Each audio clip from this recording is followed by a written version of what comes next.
پر پھانسی، جھوٹ پر تلوار، قیدی زندہ کیسے بچا؟ داستان قندیل، اخلاقی کہانی۔ کہتے ہیں کہ دنیا میں سب سے باری چیز سچ ہے اور سب سے ہلکی چیز جھوٹ ہے، مگر جب اقتدار، غرور اور خوف سچ کے مقابل کھڑا ہو جائے تو اکثر سچ کو پھانسی اور جھوٹ کو تلوار ملتی ہے۔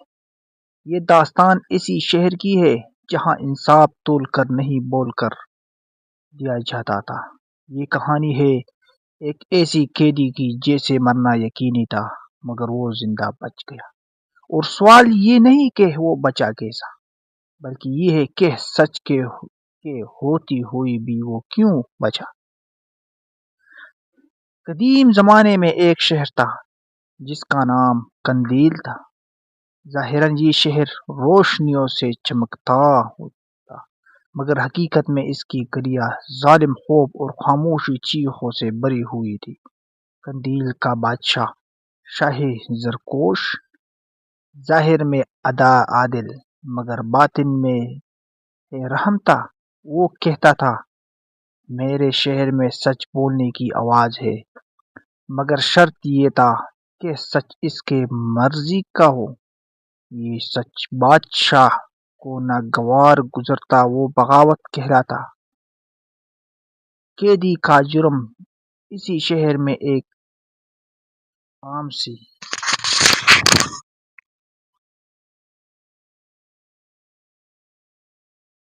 اسی شہر میں ایک عام سا نوجوان رہتا تھا، نام تھا حارث۔ یہ نہ وہ عالم تھا، نہ سپاہی، نہ درباری۔ وہ جس ایک دیانت دار لکھاری تھا جو لوگوں کے لیے درخواستیں لکھتا اور انصاف کی امید دلاتا۔ ایک دن شہر کے خزانے سے سونے کے سکے غائب ہو گیا۔ بادشاہ کو ایک مجرم چاہیے تھا۔ وہ دربار کو ایک قانونی تھا۔ نگاہی حارث پر ٹھہر گیا۔ دربار وزیر نے کہا، حضور، یہ لکھاری لوگوں کو اکساتا ہے، یقیناً اسی نے خزانہ لوٹا تھا۔ کوئی ثبوت نہیں تھا، مگر جھوٹ کو ثبوت کی ضرورت نہیں ہوتی جب طاقت اس کی ساتھ ہوا۔ حارث کو زنجیروں میں جکڑ کر قید خانے میں ڈال دیا گیا۔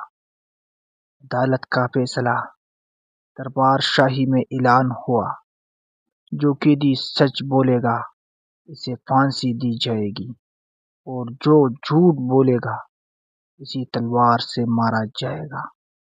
یہ عجیب قانون تھا جیسے سن کر لوگ کانپ گیا۔ یہ دراصل بادشاہ کا کھیل تھا جس میں کوئی بھی زندہ نہیں بچتا۔ قید خانے کے اندھیروں رات حارث تنہا بیٹھا تھا۔ زنجیریں ٹھنڈی تھی مگر دل جل رہا تھا۔ وہ جانتا تھا کہ سچ بول تو پھانسی اور جھوٹ بول تو تلوار۔ دونوں صورتوں میں موت یقینی تھا، مگر اسی رات اس کے دل میں ایک چراغ جل اٹھا۔ چھٹا باپ عقل کا چراغ۔ حارث نے خود سے کہا، اگر میں ایسے جواب دوں جو سچ بھی ہو اور جھوٹ بھی نہ ہو تو پوری رات سوچتا رہا، اور فجر کے وقت اس کے لبوں میں ہلکی سی مسکراہٹ آ گئی۔ دربار سچا۔ بادشاہ تخت پر بیٹھا، جلاد تیار کھڑے تھے۔ بادشاہ نے سوال کیا، ایک قیدی بتا، کیا تو نے خزانہ چرایا؟ سچ بولے گا تو پھانسی، جھوٹ بولے گا تو تلوار۔ دربار میں سناٹا چھا گیا۔ حارث نے سر اٹھایا، آنکھوں میں خوف نہیں صرف یقین تھا۔ اس نے کہا، میں جھوٹ بول رہا ہوں۔ دربار لرز اٹھا۔ نواب باپ عقل کا پھندہ۔ بادشاہ چونک گیا۔ اگر یہ جملہ سچ ہے تو وہ جھوٹ بول رہا تھا، یقینی اس نے سچ کہا تو پھانسی، مگر اگر یہ جھوٹ ہے تو وہ سچ بول رہا تھا تو تلوار۔ دونوں صورتوں میں قانون ٹوٹ رہا تھا۔ بادشاہ کی شکست۔ بادشاہ پسینے میں نہا گیا۔ وہ جان گیا کہ اگر قیدی کو مارا تو اس کا قانون جھوٹا ثابت ہوگا، اور اگر چھوڑ دیا تو اس کی عقل ہار جائے گی۔ زندگی کی جیت کا بھی دیر خاموش کے بعد بادشاہ نے کہا، اسی قیدی کو آزاد کر دیا جائے تو شہر میں نکال دیا جائے۔ حارث زندہ بچ گیا، حارث شہر چھوڑ کر گیا، مگر اس کے باپ لوگوں کے دلوں میں رہ گیا۔ کچھ عرصے بعد شاہ زرکوش کا ظالم اس کے تخت کو لے ڈوبا اور قندیل واقعی روشنی کے شہر بن گیا۔